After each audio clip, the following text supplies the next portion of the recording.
Let's get this sports podcast party started, all right?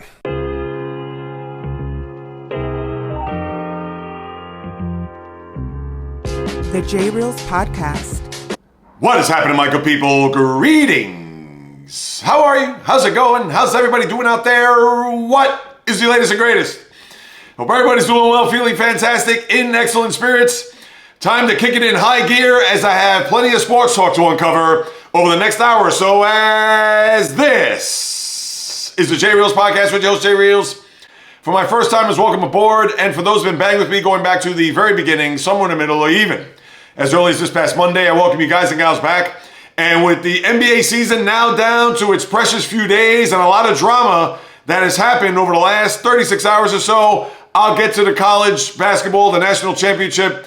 Because it's been a few days, I could pretty much put that on the back burner for now, but I have to talk about what's happening in the association with the Western Conference, as we've discussed ad nauseum over the last couple of weeks, but even more so the events that happened in Denver a couple of days ago, and then last night, which I'll begin here in Dallas. And we've seen many returns over the years with players going back to their old stomping grounds, whether it was unceremoniously, a la LeBron James, leaving, taking his talents to South Beach from Cleveland down to Miami. And ironically, LeBron was present for the polar opposite of what transpired, about a decade and a half ago in Cleveland, to where Luka making his first visit in a Laker uniform to Dallas. And it was more than what I could even ever expect or imagine.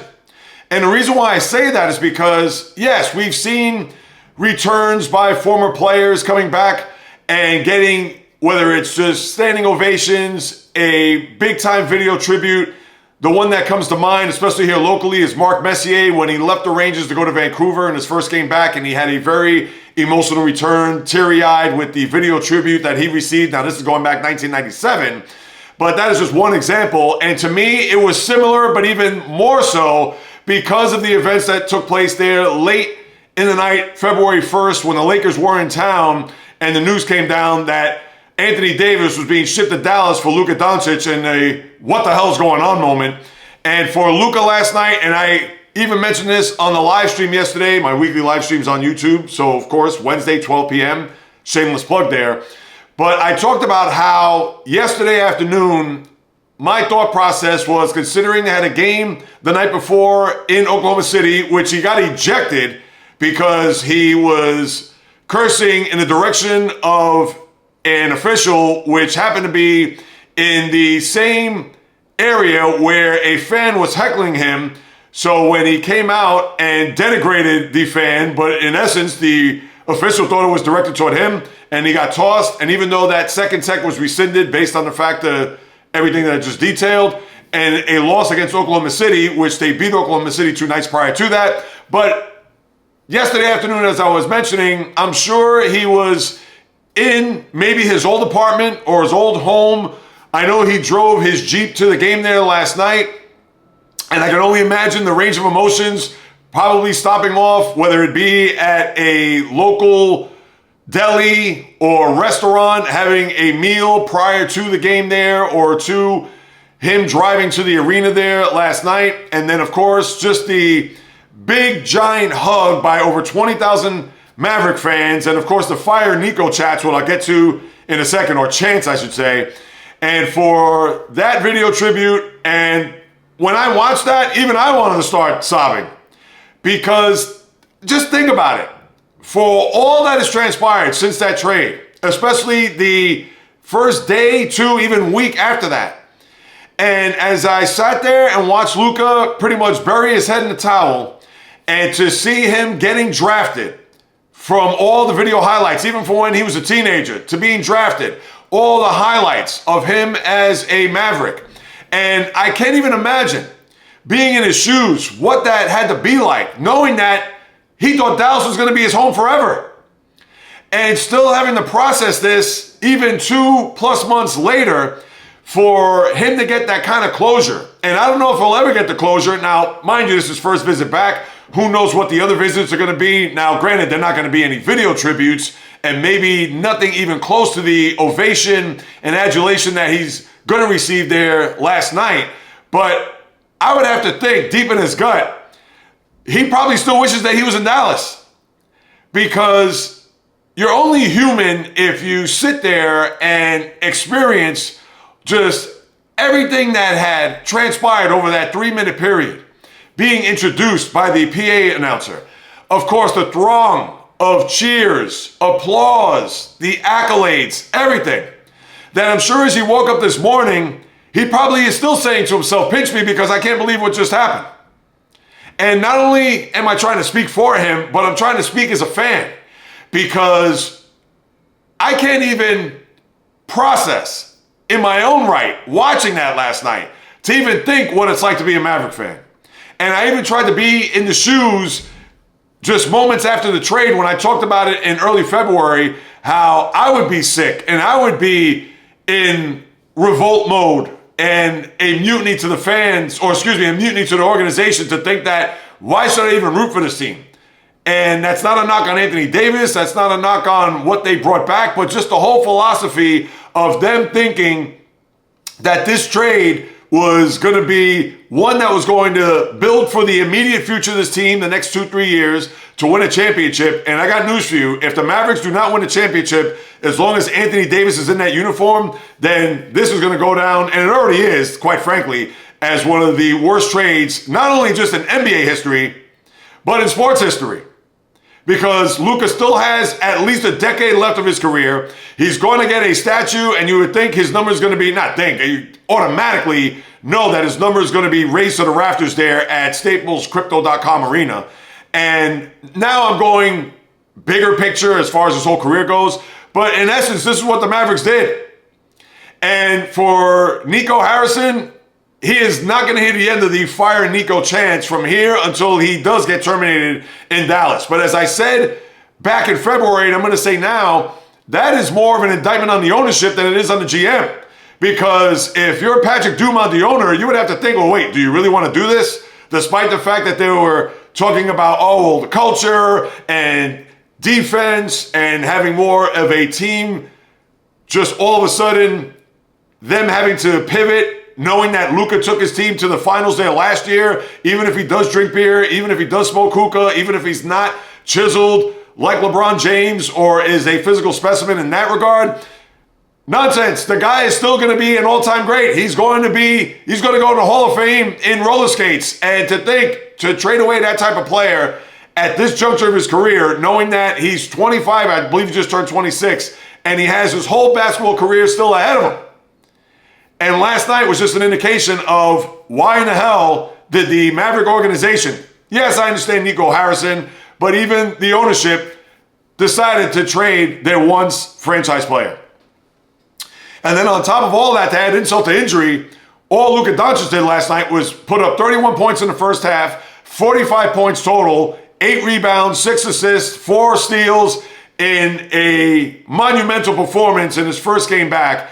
And the Lakers, who clinched, I believe, the 3 seed last night, well, they clinched a playoff spot, but a 3 seed probably in waiting. And I understand there a little bit of that mix there, more 4 through 8, but still those teams that are hovering in that 4-5 area still have a chance to probably catch LA, depending on what they do in these last couple of games. But now you have a situation where Luka leaves as a conquering hero. The fans are going to continue just to bow at the feet of number 77 and at the same time sneer and spit in the proverbial faces of the GM and of ownership, as you saw there prior to, if you watched any of the highlights, just fans outside of the arena with the sell the team, fire Nico signs and things of that nature, and just an ugly scene there for the Mavericks, their organization, etc., as they're just trying to see if they can get into the play-in scenario, which they will make because the Phoenix Suns have been put out to pasture. But boy, that was just a scene to behold there last night, and I felt for the Maverick fans. I even felt for Luka because, again, there's a part of me watching that thinks that he wishes he was still in Dallas. Now, granted, he would never admit that because he's with the Lakers now and they have a good shot to maybe even get deep into a Western Conference playoff run, maybe to an NBA final, which would be interesting considering that would be back-to-back in 2 different uniforms in 2 years or pretty much in a 12-month span. But we'll see how that shakes down. But last night, I tell you, boy, that was just a sight to behold. whether you're a sports fan or not, but you just had to feel for the guy and for a fan base that is still hurting to this day. And speaking of hurting to this day, I know a fan base in Denver has to be thinking, what just happened here? Not only was the coach fired, Mike Malone, unceremoniously, because with 3 games left to go, despite the fact that the Nuggets, although winning last night, going into that game, had a 4-game losing streak, but the GM also got jettisoned as well, to the point where you have to ask yourself, if you're a Nugget fan, wait a minute, where did this all happen? Or how did this all happen? Where did this all come about? Because here's a guy that just won you a championship as well as a GM too, not even 2 full years ago, and then now all of a sudden they get thrown out to the street. And for the ownership there, Josh Kroenke, who I understand they have their hands in a bunch of other things. We know the Rams, the Colorado Avalanche, one of the soccer teams overseas, and for them to just pull the plug with 3 games left. And I heard some of the most craziest things, to the point where one of the reasons why they fired both the coach and GM was because they didn't want to get into the playoffs, go on a long postseason run, let's say get to a Game 7 of a conference final, which they did last year and lose, by the way. Or let's say they get to a conference final and lose in a tough 6 or even 7-game series, that they would have no reason to fire the coach or GM at that point. So they figure, hey, let's just do it now so we can avoid the possibility of our team going on a deep run, which may or may not have been refuted to this moment. But what I read here is that there was a difference of opinion, a difference of philosophy between the GM and head coach as far as playing certain players, where Mike Malone, I don't know if there was a recent shouting match between he and the GM. Well, the owner said, well, the hell with you guys. I'm sending you both packing. And instead of thinking or having them come into the office, which I'm sure they did, I mean, you would think, but instead of saying, all right, is this more on the GM or is this more on the coach?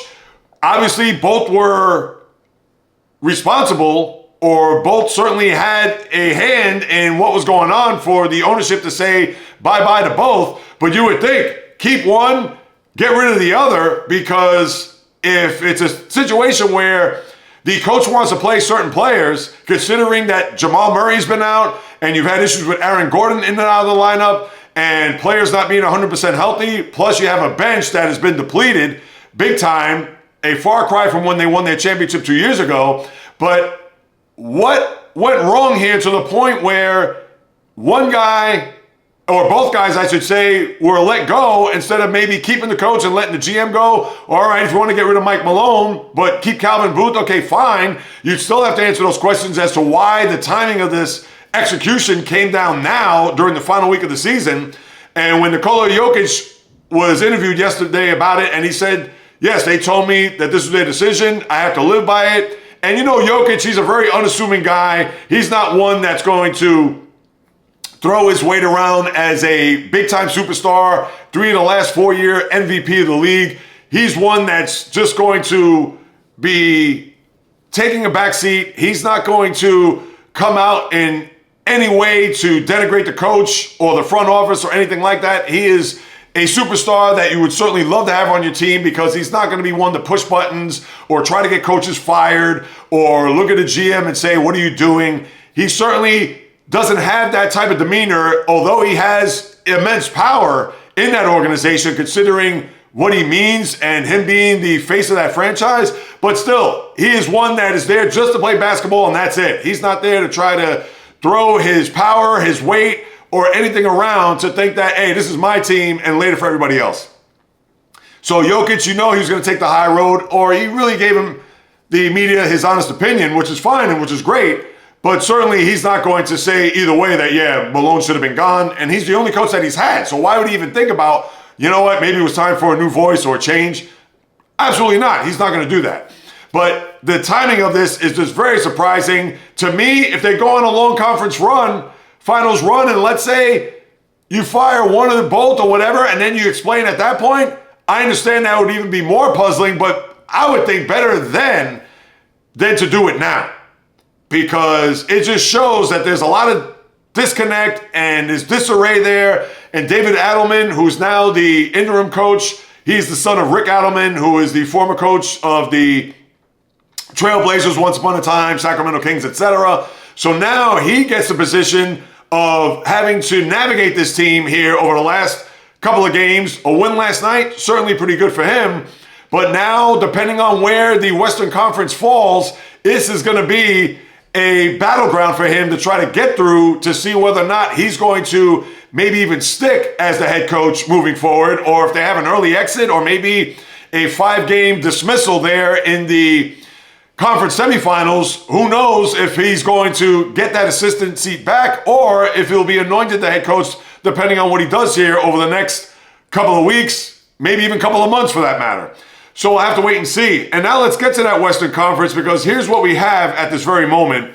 Now, with the Lakers win yesterday, they did not clinch the 3 seed overall because they do have 2 games left. They have a 1-game lead on Denver and the Clippers, and a game and a half over the Grizzlies. Now, the Grizzlies still have 3 games left, and they have a gauntlet. They do have to go to Denver, and they have some tough matchups. They also play Minnesota, which is big. The Warriors lost last night to San Antonio, of all teams. So that was a huge loss for them because they take a step back in the Western Conference. So now they would host the play-in game if the season ended today against the T-Wolves. And the T-Wolves still have 3 games left as well. But with the Lakers 49-31, Denver, the Clippers at 48-32, Memphis 47-32, and then you have Golden State and Minnesota at 47-33, 46-33. By the time you wake up Monday, this could be literally lopsided. This could flip upside down to where Minnesota could end up being a 4, Denver could be an 8, or Golden State could be a 4. There's no way to break it down.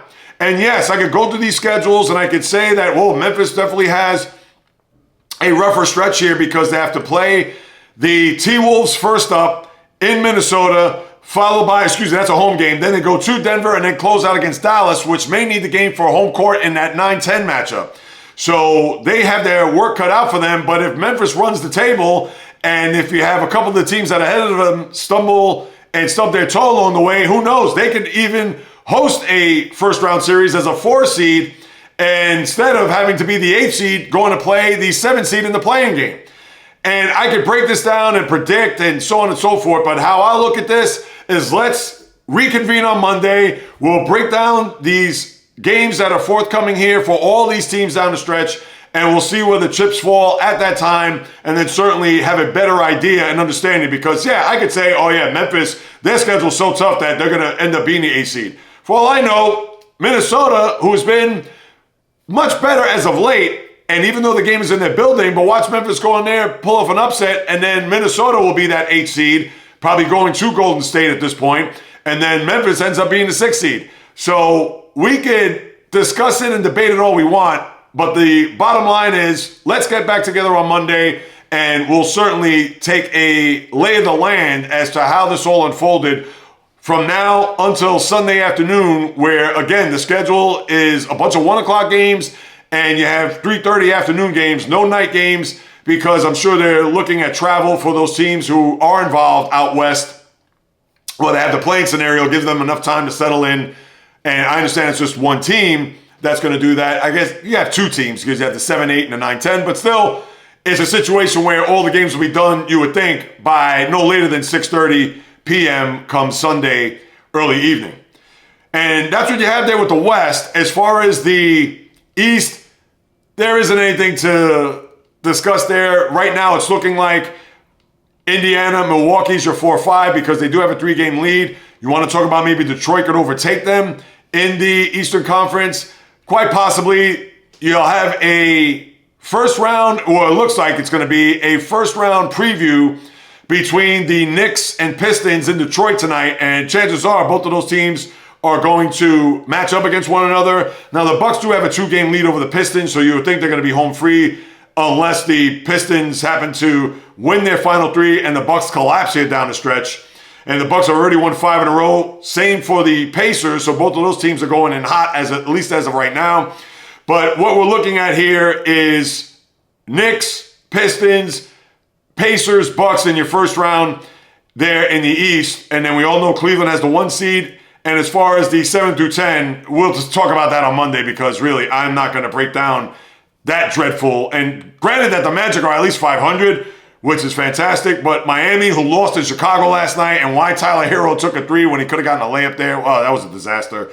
But that's what you have there in the East, and that's what you have there with the NBA overall as far as the drama and everything heading in to these final couple of games and final couple of days here in the season.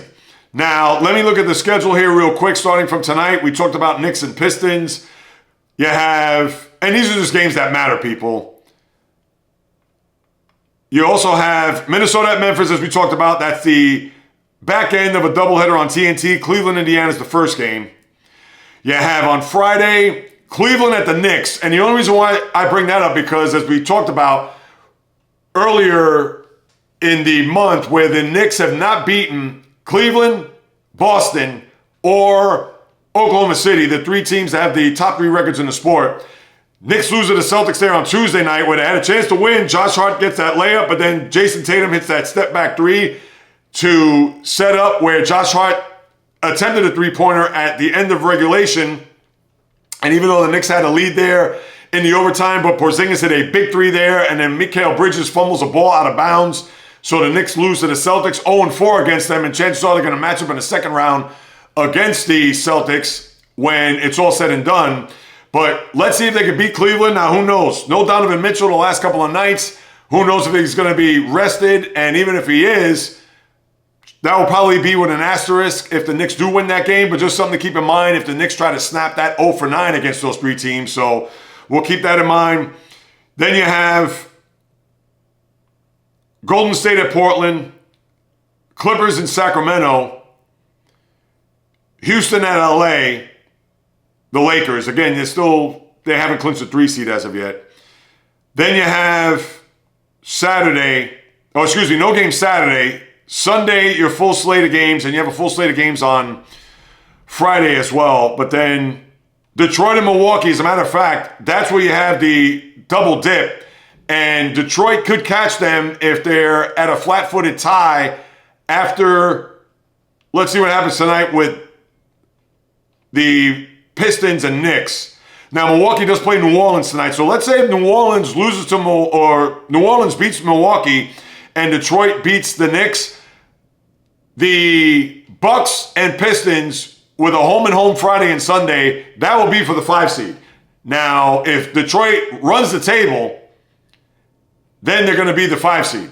So Milwaukee would have to lose tonight and also run the table in the opposite direction in order for Detroit to get that 5 seed. But I think that'll be a bit of a long shot. I would think they'd split over the weekend, even though Milwaukee is at Detroit Friday, but then they'll visit the Cream City there on Sunday. And then you have Denver at Houston, Dallas at Memphis, Utah at Minnesota. That's going to pretty much round out your NBA season. And then, of course, the play-in scenario will kick off on Tuesday. And we'll have the schedule. We'll talk about that more on Monday. And one other thing I just want to throw in, the Celtics City, I could talk about the Hall of Fame. I know Dwight Howard made it to the Hall of Fame. Maybe I'll talk about that some other time because I want to get to the college basketball. But Celtics City, real quick, episode 6, I watched it. Larry Bird, it was pretty much all on him. It was post-86, the Len Bias tragedy. As we all know, they documented that in the early part, him being the bridge from the post-Bird, even though Bird still obviously played another 6 years after that. But a lot of people thought that he was going to carry the torch once Bird retired. And then, of course, you found out, to no surprise, about Kevin McHale, the foot injury in there in 87, where he played through pain, played with it, etc. Bill Walton with his maladies resurfacing there in the 87 season, them losing to the Lakers in that final. Of course, the conference final with the Pistons, how vicious it was, how just physical, etc. Bill Laimbeer, the whole 9. 88 losing to the Pistons, which they didn't really go in depth upon, but fine. And then Bird, those final few years, the back issues that he had and the way he played the game, and pretty much ending with his retirement after that 92 season. He did play in the Olympics that year, if you recall. But again, Bird was a shell of his old self. But then that retirement there where it wasn't even before a game. They held a ceremony on a night where there was no game and everybody came on down, including Magic Johnson, as you know, and it ended after the 93 season. So I would think episode 7 will have 94, probably up until right after Pierce, Rick Pitino, and maybe right before the KG years. That's what I would think, because those were some dark years. And me as a Celtic fan, I can tell you, the 95-96 season, the 96-97 season, when they were 15-67, this was after they drafted Antoine Walker. That's right, 15-67. And then leading up to the year before they got Ray Allen as well as KG, that 06-07 year, when they had won 24 games that year and were in the midst of an 18-game losing streak in that 06-07 year. Yes, 18 games. Look it up. So I'm sure they're going to encompass that before they get to 08 and Ubuntu, which will be episode 8. And I'm sure the last episode will be post-KG, Ray Allen, dark age years, Brad Stevens, and then, of course, obviously to the championship year last year. So that's my NBA. With the college basketball real quick, listen, at least it ended off on a high note. We talked about the Final Four there on Monday. The two good games, Duke inexplicably losing to Houston. And then guess what? What Florida did to UConn, what Florida did to Texas Tech, and then what Houston did to Duke is what Florida did to Houston there on Monday night. And that's probably the best way to put it. Houston, and I'll talk about them afterwards. Let's start with Florida. What more can you say about this team? What more could you say about the coach, Todd Golden? What more can you say about Walter Clayton Jr., who did not have a big game, was pretty much shut out there for a half and then some, but he did score some points, got some and ones, and made the big defensive play at the end of the game, which I'll get into in a minute. But Will Richard, who had the big first half, 14 points. They were down by 3 at the half, which pretty much kept them in the game because you didn't get anything from Walter Clayton Jr., but then you had contributions by Alex Condon, the big man, and for them to be down by 12 in the second half with about 15 minutes to go was 42-30. And Houston, down the stretch, they started to unravel. They started to unfold, kicking balls out of bounds, not being able to get 50-50 balls, which they got pretty much in the first half. And for Florida there down the stretch, as they got big buckets there, as like I mentioned, the N1s that you got there from Clayton Jr., and then that final stretch there to where at, 65-63, 19 seconds to go, you would think that I understand, maybe some hero ball going on there. They wanted to get a 3 to win the game. But think about this. The first half, which went by in a flash, 3 fouls called. And then the second half, 23. A tale of 2 games. So how I was thinking and looking at it in real time was that, all right, how are they going to set up this last shot? I'm sure they're probably going to try to attack the basket. I understand they don't want to get it down to free throws because they're not a great free throw shooting team, Houston. But who knows? If they attack the basket, get an and one, even if they leave some time on the clock, and maybe even get an opportunity to where they'll get a good look and a good shot, and a high percentage shot at that, that's what I was thinking. Because Florida, you knew that they were going to swarm, they were going to do whatever it takes, and maybe even play the perimeter as we saw there with Clayton. But I was thinking they're probably going to try to get as good of a look as they can and maybe even attack the basket, knowing that they were blowing a whistle left and right in that second half. But as it was, they get across half court, still had plenty of time. Then all of a sudden, it was like them with a house on fire trying to look for the exits. Next thing you know, the ball gets to Emmanuel Sharp. Emmanuel Sharp is now going right to left. He gets to the top of the key. He's right away getting ready to shoot. All of a sudden, Walter Clayton Jr. comes out to attack and defend. He goes up. Sharp, that is. Then he drops the ball because it would have been a block by far. But he went for the pump fake. Or I should say he went for the defense there by Clayton, and therefore he had to drop the ball. He had to let it bounce. If not, it would have been a travel. And then Alex Condon comes in to try to retrieve the ball, which he does, then dumps it to Clayton Jr. The final horn goes off, and the Houston Cougars don't even get a shot off. And they had 19 seconds. It wasn't as if they got an inbounds with 3 seconds and they had to have a desperation heave. They had plenty of time. So I don't know what Kelvin Sampson did. You could certainly fault him for drawing up that final play as to what was that final play. And when you think about it, they didn't even have a final play because they didn't even get a shot off. And for Florida, they were gutty, gritty, showed a lot of resolve, a lot of toughness, and deserved to be champs.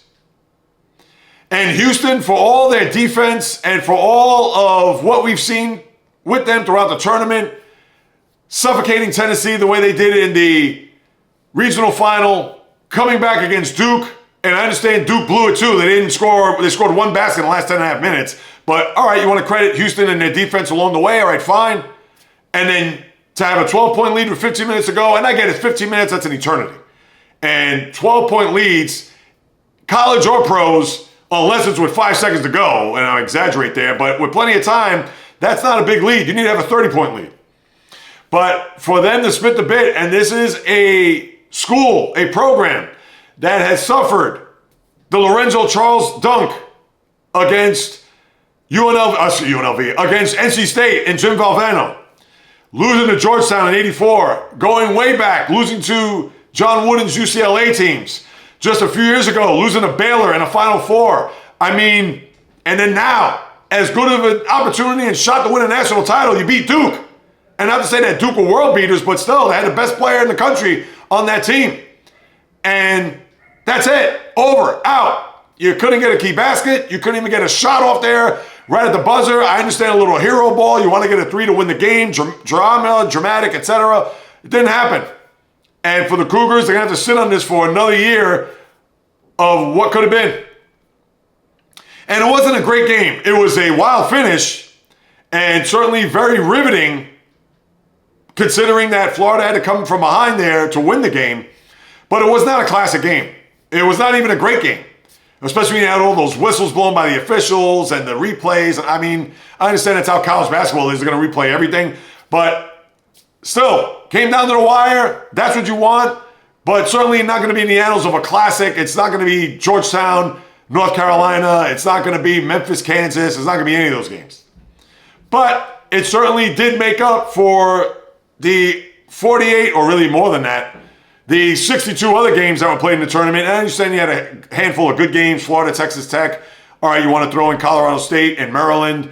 You want to throw in Arkansas and Texas Tech. All right, fine, no problem. But again, the tournament overall was very underwhelming. Final Four, very good. Championship game, good, not great. It definitely made up for what happened the previous 2 weekends, but overall, not one that you're going to remember in the annals of college basketball lore.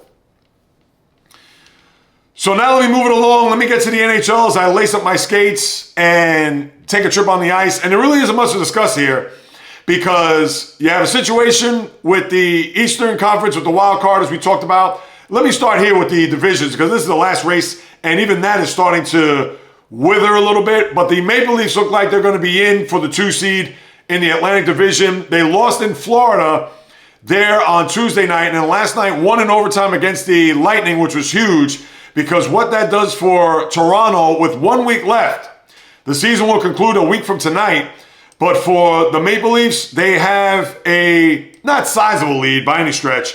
They do have a 3-point lead over the Lightning. Now were able to get a point out of it, so that's good for Tampa to at least be within striking distance.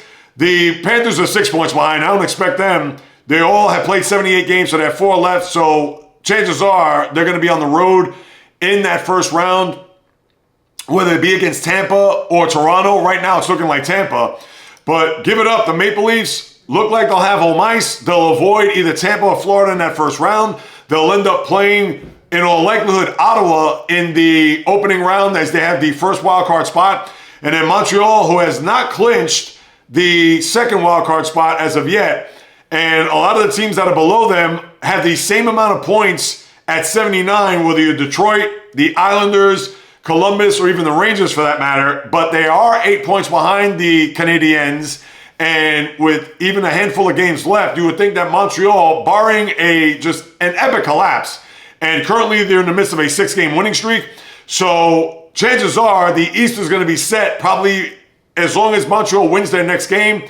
Then it'll be all etched in stone where Montreal will end up playing Washington in the first round. And that may send some shivers down the Capitals fans' backs. And I'll talk more about that when the season closes and if they do play the Canadiens in the first round, because they are 3 points behind Ottawa and they do have a potential shot to overtake them. Unlikely, but we'll wait and see once we get to next week.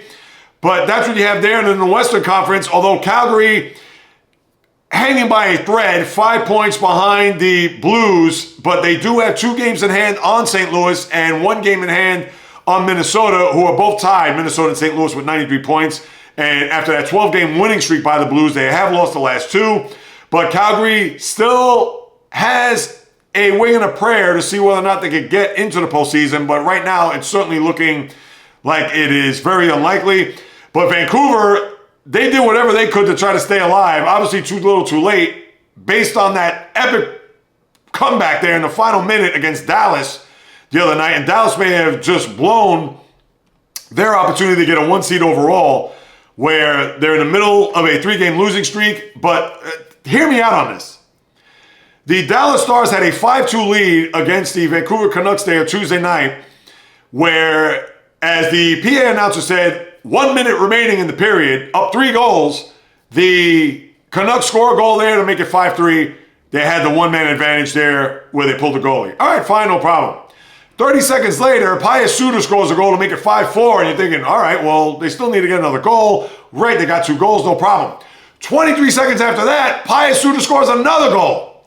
Ties the game. First time in NHL history that a team that was down by 3 goals with 1 minute remaining came back to tie the game. But there's more.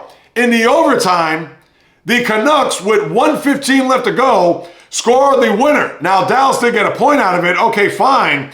But for the Canucks and Kiefer Sherwood to score the game winner down 5-2 with literally the chances of them winning that game were probably 0.0001%. And they did the unfathomable. Came back, won the game, got 2 points, but right now have been eliminated from postseason contention. So it was all for naught, but hey, at least they went out swinging, but I had to bring that up. And that's what you have there. The rest of the divisions and all that are pretty much a wrap. Not anything to get into. Where Vegas is going to win the division. They have a 6-point lead over LA and an 8-point lead over Edmonton. Winnipeg does have a 4-point lead over the Stars, but we would think that they're going to hang on and probably win the President's Trophy when it's all said and done. And that's pretty much what your NHL people. There isn't anything else to really get into as far as any other storylines or things of that nature. Now, the schedule over the next few days, let's get into that. You have Detroit at Florida. I'm only bringing up Detroit because they're still alive, but really, you have a game that's going to be for all the marbles tonight out in the, Nassau Coliseum, UBS Arena. Rangers at Islanders. Whoever loses that game is going to be a loser leaves town match. Winnipeg at Dallas. Well, there you go. If Dallas would have won that game the other night in regulation, they would have been 2 points behind. And as it is, or really 3 when you think about it. But now, if they have any shot of even catching Winnipeg, they must win tonight. So that's a big game there. Then you have Carolina at Washington, only because let's see if Ovechkin could pad the 895. And then Friday, Montreal at Ottawa. Enormous game there if Montreal wants to catch Ottawa for the number 1 seed in the wild card. Huge there. Then you have Washington and Columbus on Saturday. Rangers in Carolina. Montreal, Toronto. Yeah, that's what you have there. And then Sunday, ABC game, and you have a doubleheader. Washington, Carolina, and then Washington and Columbus, and then Rangers at Carolina. And then Sunday, your TNT double dip is Islanders at Devils at 1, Boston at Pittsburgh at 3:30. Your late ESPN game is Colorado at Anaheim. Then you have Edmonton and Winnipeg, Columbus at Washington. So you got a home and home there between those 2 teams there over the weekend. And that pretty much is it for your NHL. As for Major League Baseball, there really isn't anything to get into. Today makes 2 weeks that the baseball season has begun. Mets had their 6-game winning streak snapped there yesterday against Miami. They lose 5-0. Now they go play in Sacramento over the weekend for their first venture out there. Then you had the Yankees avoid a sweep there against the Tigers yesterday. Although they hung on for dear life, they were up 4-0 there in the 8th inning last I checked, and they ended up winning 4-3. Dodgers almost get swept out of the nation's capital and had a road trip that would have been 5 out of 6 on the losing side, considering they lost 2 out of 3 in Philadelphia, but they did salvage that game there yesterday against the Nationals. Now they go home to play the Cubs out in Chavez Ravine. And besides that, as I pull up the baseball stuff as I get in the batter's box, I almost forgot to mention that, Now, the Blue Jays ended up sweeping the Red Sox after getting swept by the Mets over the weekend, so they get back on the beam there. And other than that,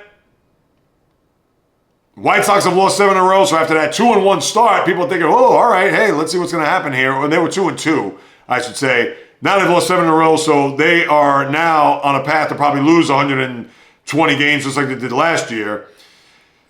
The Rangers avoided the sweep by the Cubs there yesterday as they salvaged that game. Brewers are now won 3 in a row, and including a 17-2 pasting over Colorado. And then the Padres, tops in the NL West, 10-3, Giants 9-3. As the Giants will come to Yankee Stadium over the weekend, it's going to be an atrocious weekend weather-wise. Temperatures in the mid to upper 40s, and it's going to rain the whole weekend. And then you have Dodgers at 10-4. So that's pretty much your scenario when it comes to Major League Baseball. I'll look at the schedule before I get to some other news and not so good news when it comes to baseball. More stuff off the field. A couple of injuries, but then some just terrible, tragic news on top of that. So today, you have series that are going to close out where you have the Angels in Tampa, Chicago, White Sox in Cleveland, Minnesota, Kansas City, Philly, Atlanta, Toronto, Boston. But as far as the weekend goes, starting tomorrow, Kansas City at Cleveland, Pittsburgh at Cincinnati, Atlanta at Tampa, San Francisco at New York, and again, the weather's going to be atrocious. Then you have the Battle of the Sox, Boston and Chicago, Angels in Houston, Nationals in Miami, Philly at St. Louis, Colorado, San Diego, Milwaukee at Arizona.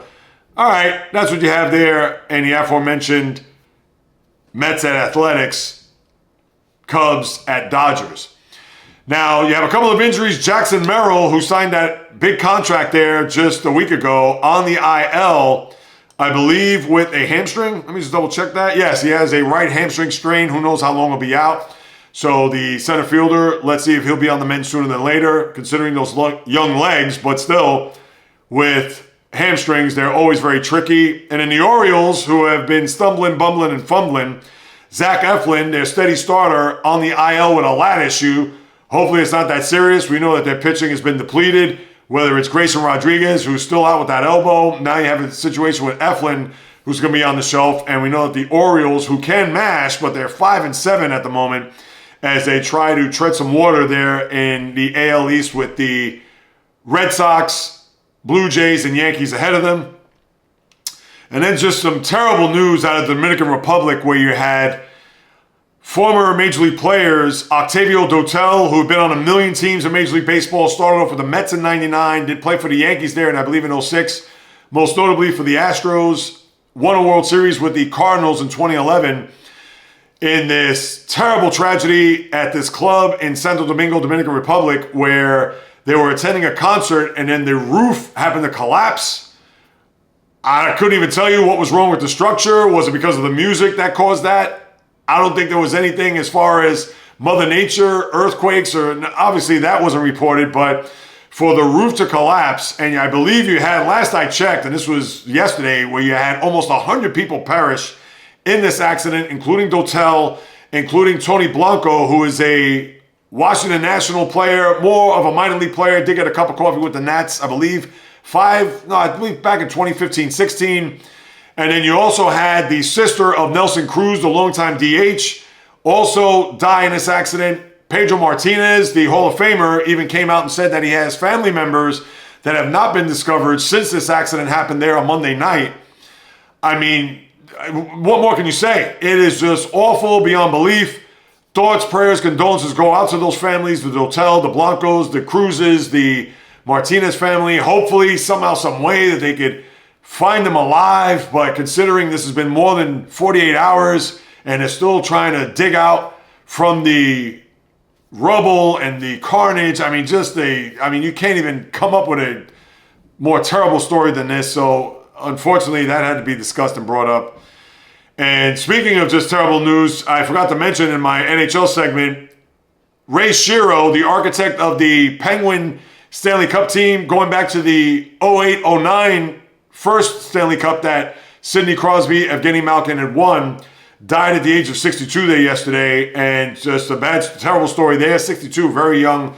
Don't know the cause of his death, but thoughts, prayers, and condolences go out to the Shiro, Penguin, and NHL family on his transition there for Ray Shiro. And then lastly, let's dust off and break out the golf clubs, as today is the start of the tradition unlike any other. And let's see if I can pull up an early leaderboard, as I'll get to that in a moment. But we have to get to the storylines of this tournament, which obviously they are aplenty. And the spotlight is bright, shining on the face of a one, Rory McIlroy. And we can say this about him for every major tournament that he's going into, only because it's been now over 10 years, going on his 11th year without winning a Grand Slam title. He's never won a Masters, and he's had moments in Masters where he spit the bit on Sunday, or he came roaring back only to fall short on Sunday. And now that the bullseye is squarely on him, for lack of a better term, knowing that he comes into this tournament very hot. He won the TPC at Sawgrass down in Ponte Vedra a couple of weeks ago, playing very well. And for a guy who's had this long drought and is looking to finally snap this drought, and knowing that if he wins this tournament, that if he comes out wearing the green jacket there Sunday early evening around 7:20, 7:30, around that time frame, that he will complete only the sixth golfer in the history of this sport where he will have the career Grand Slam. This is the last one that he is missing. And one, as I mentioned, he has come close, whether it being on the front end of this or coming up on the back end and just falling a little bit short. Now, he could come in hot as a pistol, as he has, and be a guy, even in previous tournaments going into those majors, where let's say he's won the Scottish Open or won another tournament leading into that major, whether it be the PGA, the US Open, or the Open Championship, formerly known as the British. I don't care if he goes in as hot as anybody on the planet. For whatever the reason, he shrinks when it comes to these majors, as evidenced by him not winning in over a decade. Now, could the tide change? Could it be a situation where Rory could finally exalt and raise his hands and arms above his shoulders to finally get the piano off his back? I don't know if he's going to do that, because here's the thing with Rory McIlroy, in my estimation, watching from afar as a fan. Rory is a guy that has all the skill, has all the ability. He is definitely a top 5 golfer in the sport, although the resume may not show that when it comes to major tournaments. But he has won other tournaments, which shows that, hey, if he's on the leaderboard on Sunday, he can seal the deal. But for whatever the reason, come the major tournaments, it's almost as if he turns to a ghost. He's white. He shrinks. Now, why would I think this is going to be different? Not only heading into a Masters, which I'm sure he's dying to win, but just any major tournament for that matter. I don't know what it is with him. It's definitely between the ears, because I think he has it in his chest. I think there's something in him that shows that he can win these tournaments. But it has to be psychologically, because whether he's missing makeable putts, or his approach, he's hitting it into the trees, or off the tee, it's on the lie. I don't know what it is. And maybe he gets in there and he grips the club a little bit too tight, or he takes one breath too many, or maybe he just looks at the moment and it becomes too bright and too big for him. And that's one thing that I haven't heard from the golf media.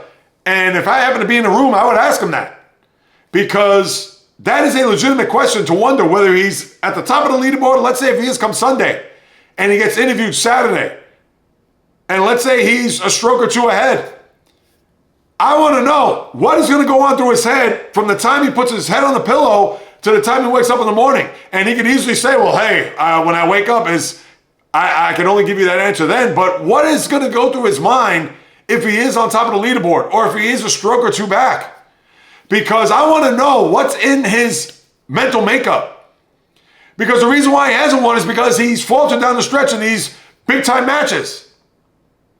So how I look at it is that what is going to be huge about this story heading into the weekend is what is going to go through his brain starting today through this weekend. And I don't know if he's going to win.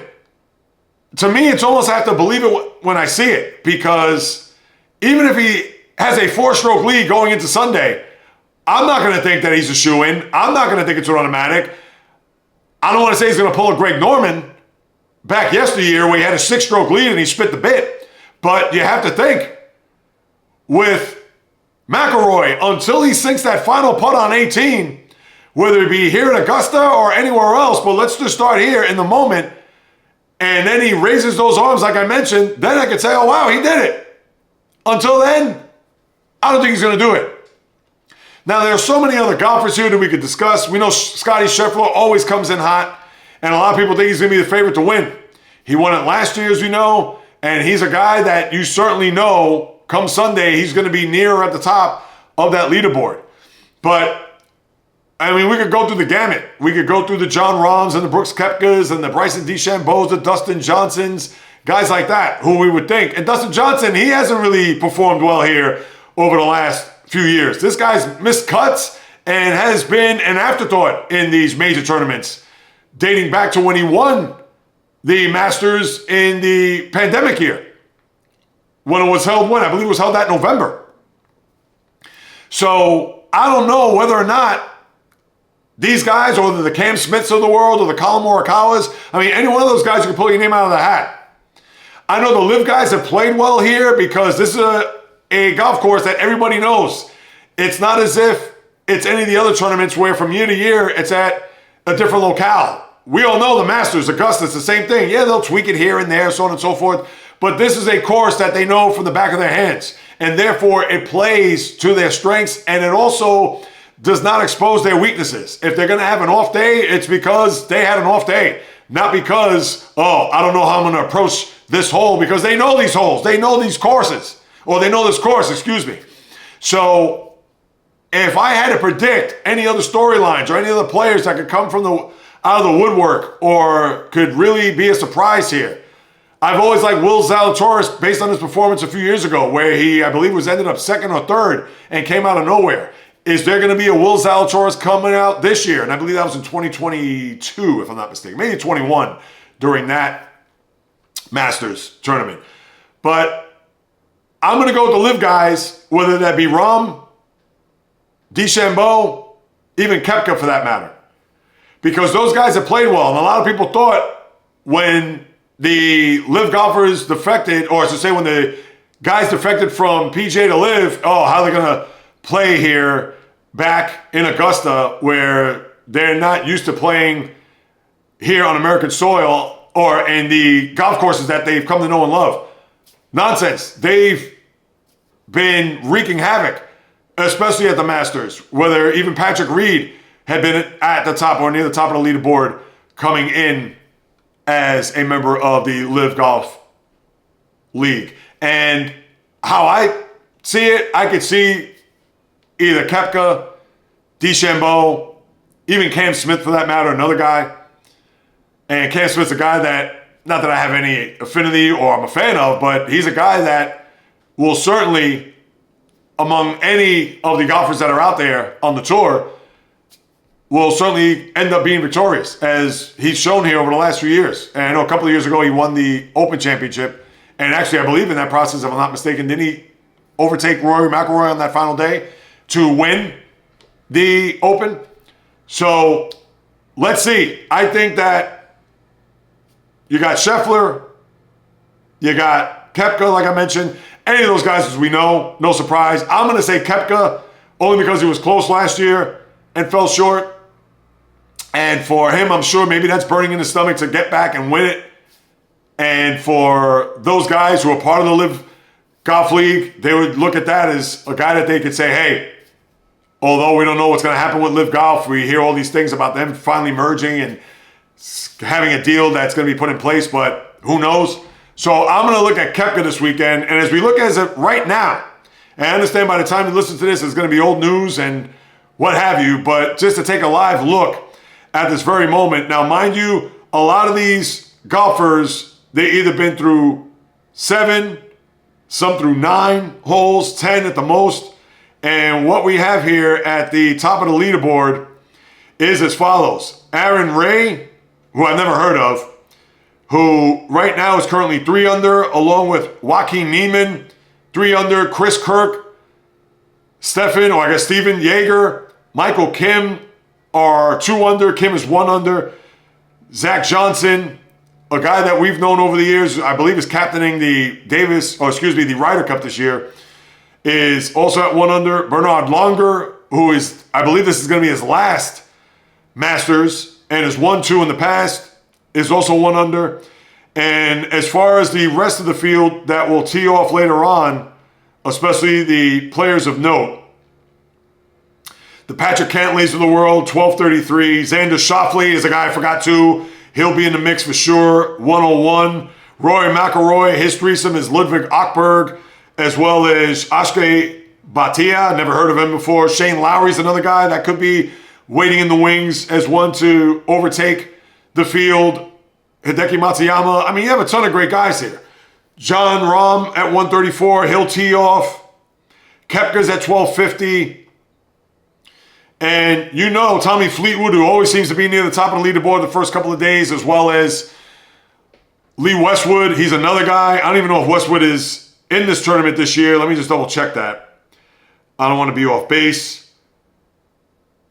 Westwood, as I'm looking him up here.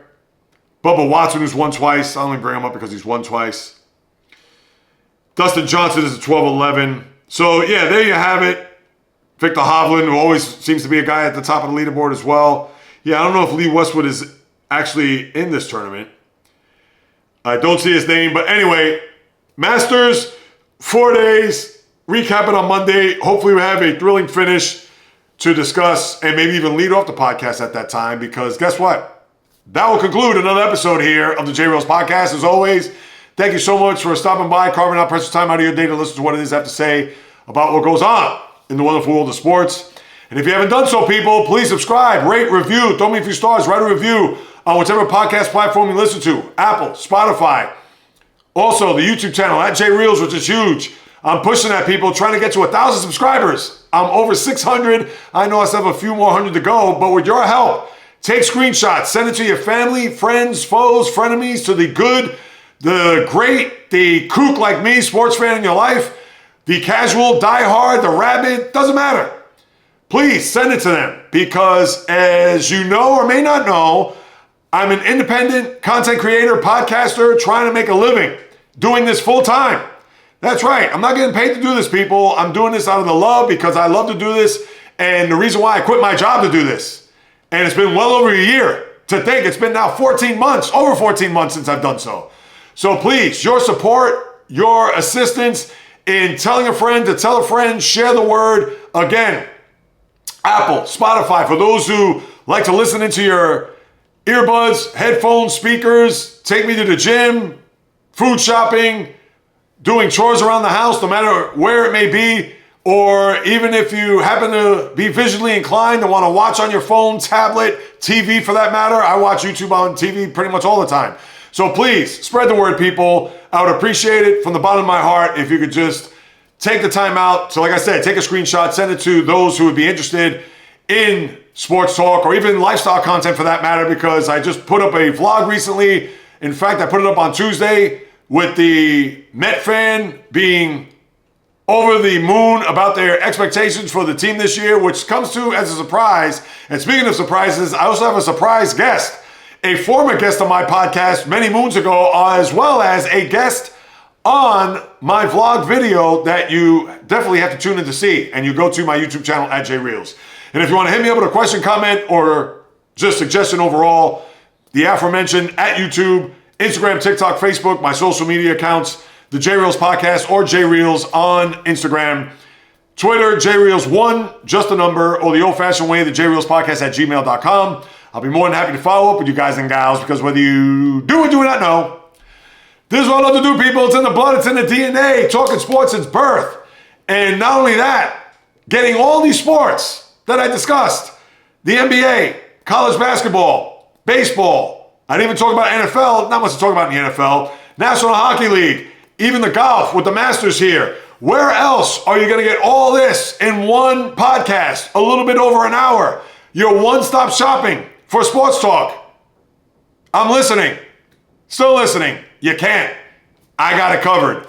So please, people, as long as I'm in front of this microphone and camera, I will continue to deliver nothing but passion, fire, energy, fury with my thoughts, opinions, critiques, praise, analysis, feelings on anything and everything that happens on the world of the diamond, ice, gridiron, hardwood, golf course, racetrack, tennis court, boxing ring, octagon, you name it. From my lips to your ears, from my heart to your soul, from where I am to wherever you are, the JAYREELZ podcast always comes correct, direct, and in full effect. From the South Bronx, the South Beach, the South Central, the South Pacific, and all points beyond, peace, love, and God bless everybody. And until next time on the JAYREELZ podcast, on the flip, baby.